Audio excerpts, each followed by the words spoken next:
আসসালামু আলাইকুম। আমি নাজিমাস রেসিপিতে আপনাদের সকলকে স্বাগত। আমরা তো গরমের দিনে বাড়িতে কম বেশি টক দই, মিষ্টি দই সকলেই বসাই। এইভাবে কাঁচা আম দিয়ে এত সুন্দর টক দই বসে আমি নিজেও আগে জানতাম না। আমি এই দইটা বসানোর পর আপনাদের সঙ্গে শেয়ার করছি। এত সুন্দরভাবে কাঁচা আম দিয়ে টক দই তৈরি হয়ে যায়, আপনারা না দেখলে বিশ্বাসই করতে পারবেন না। খুব সহজেই তৈরি হয়ে যায়। আমি যেভাবে তৈরি করছি ভিডিওটা স্কিপ না করে পুরোটা দেখবেন, তাহলেই আপনারা খুব সহজ পদ্ধতিতে সহজভাবে এইভাবে কাঁচা আমের টক দইটা তৈরি করে নিতে পারবেন। দেখবেন দইটা এত সুন্দর জমবে, কোনো রকম পানিও ছাড়বে না আর কিছুই না। আসুন তাহলে দেখে নিই কীভাবে বানাই কাঁচা আম দিয়ে টক দই।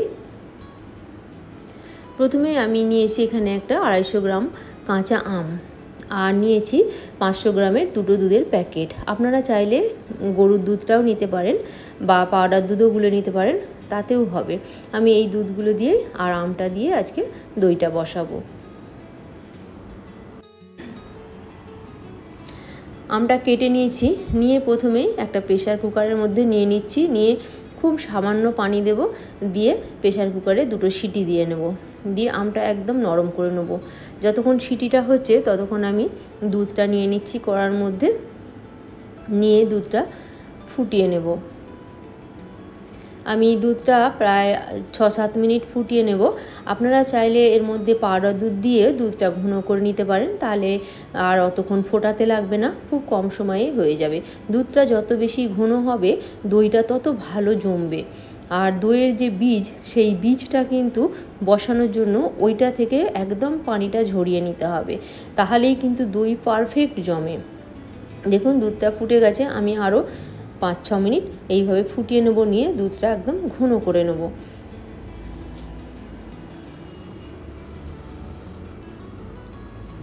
বাড়িতে এইভাবে দইটা বসাবেন, দেখবেন খুব সুন্দর বসবে। আমি গ্যাসটা অফ করে দিয়েছি, দিয়ে এইভাবে অনবরত নাড়াচাড়া করে দুধটা ঠান্ডা করে নেব। এর উপরে সর জমতে দিলে হবে না, সরটা বসে গেলে দইটা খেতে ভালো লাগবে না।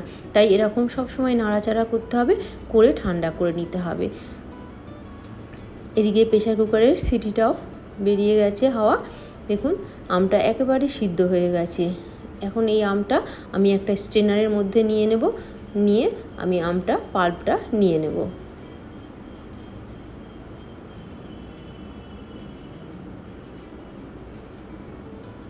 দেখুন এইভাবে পাল্পটা সব নিয়ে নিচ্ছি। আর দুধটাও রুম টেম্পারেচারে করে নিতে হবে, হালকা গরম থাকবে তখন দইটা বসাতে হবে।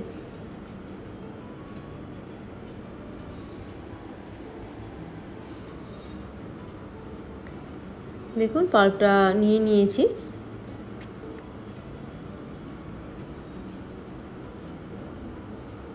একটা পাত্রের মধ্যে আমের পাল্পটা নিয়ে নিচ্ছি। এদিকে যে দইটা দিয়ে আমি দই বসাবো, আমি সেই দইটা একটা ছাঁকনির মধ্যে এইভাবে নিয়ে নিচ্ছি, যাতে এই দইয়ের মধ্যে যতটুকু এক্সট্রা পানি আছে সেটা বেরিয়ে যায়।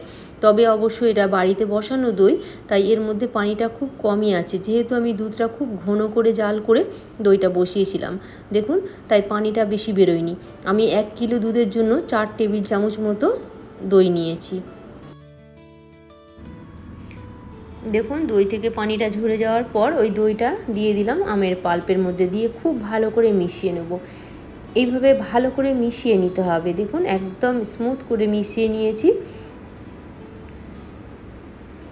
এখন এই দইয়ের বীজটা আমি যে দুধটা জাল করে রেখেছিলাম, দুধটা একবার চেক করে নেব কতটা ঠান্ডা হয়েছে।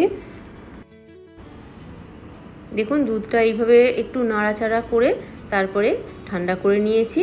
দুধটা হালকা গরম আছে, এরকম হাত ডোবানো যাবে সেরকম গরমটা থাকতে হবে দুধটা। আর এইভাবে ফাটিয়ে নিলে দুধের মধ্যে খুব সুন্দর একটা ফেনা ফেনা হয়। একদম মার্কেটে যে দইটা পাওয়া যায় উপরে দেখবেন ফেনা ফেনা থাকে, সেই ফেনা ফেনাটা ক্রিয়েট হবে। আমি যে দইয়ের বীজটা নিয়েছিলাম সেটা দিয়ে দিলাম, দিয়ে একটু ফাটিয়ে নেব। ভালো করে এইভাবে নাড়াচাড়া করতে হবে, তাহলে উপরে একটা খুব সুন্দর ফেনা তৈরি হবে। দেখুন এইভাবে ফেনা তৈরি হচ্ছে, এটাতে দেখতে ভালো লাগে। এবার আমি নিয়েছি এখানে একটা হটপট, এর মধ্যে যেমন ভাত গরম থাকে, তরকারি গরম থাকে, রুটি গরম থাকে, তো আমি এর মধ্যে আজকে দইটা বসাবো। আপনারা চাইলে যে কোনো স্টিলের পাত্র, কাঁচের পাত্র বা সিলভারের পাত্র নেবেন, তাতেও হবে। তবে এর মধ্যে নিলে কি হয়, এটাতে আর কোনো কিছু ঢাকা দিতে লাগে না। এর মধ্যে এই ঢাকনাটা দিয়ে দিলেই এটা এমনি রেখে দিলেই দইটা জমে যায়। আপনারা যদি স্টিলের পাত্র বা কাঁচের পাত্র নেন, সেক্ষেত্রে একটা মোটা কাপড় ঢাকা দিয়ে দেবেন, দিয়ে 6 ঘন্টার জন্য রেখে দেবেন। আমি ওটা রেখে দিলাম 6 ঘন্টার জন্য। আর যেটুকু দুধ বেঁচে গেছে, ওই দুধটুকু আমি যে পাত্রের মধ্যে দইয়ের বীজটা গুলেছিলাম সেই পাত্রের মধ্যে দিয়ে দিলাম। দিয়ে এটাও আমি রেখে দেবো সারা রাতের জন্য। মিনিমাম 6 ঘন্টা মতো রাখতেই হবে। আমি একটা এয়ারটাইট ঢাকনা দিয়ে দিচ্ছি। আপনাদের বাড়িতে যে কোনো একটা ভালো ঢাকনা, যেটা দিয়ে হাওয়া পাস হবে না, সেই ঢাকনাটা দেবেন। দিয়ে এইভাবে একটু সুতির কাপড়, মোটা কাপড় চাপা দিয়ে দেবেন। দেখুন আমি রেখেছিলাম সারা রাত। দইটা খুব সুন্দর জমেছে, আর উপরে কত সুন্দর ফেনা ফেনা হয়েছে দেখুন। দইটা একটু ফাটিয়ে নিলেই কিন্তু এরকম ফেনা ফেনা সুন্দর দই জমে যাবে। একেবারে শক্ত টাইট দই জমেছে, আর একেবারে ফেনা ফেনা। দেখে নিশ্চয়ই বুঝতে পারছেন দইটা কতটা ভালো হয়েছে। এইভাবে আম দিয়ে, কাঁচা আম দিয়ে যে এত সুন্দর দই বসে, আপনারা না একবার তৈরি করলে ভাবতেই পারবেন না। দেখুন দইটা কি সুন্দর কেটে কেটে উঠে আসছে, আর এ থেকে কোনো রকম পানিও ছাড়ছে না দইটা কাটার পরেও। এতটাই ঘন হয়েছে দইটা। দেখুন আমি কেটে কেটে দেখাচ্ছি আপনাদের, কত সুন্দর হয়েছে। এইভাবে দইটা তৈরি করার পর একটু ফ্রিজে রেখে সার্ভ করবেন, তাতে খেতে ভালো লাগবে। ঠান্ডা ঠান্ডা দইটাই ভালো লাগে। আমি আপনাদের কেটে দেখালাম, আমি এরপরে ফ্রিজে রেখে দেবো। কত সুন্দর জমেছে খালি দেখুন দইটা। আপনারা অবশ্যই এই কাঁচা আম দিয়ে একবার বানিয়ে দেখবেন।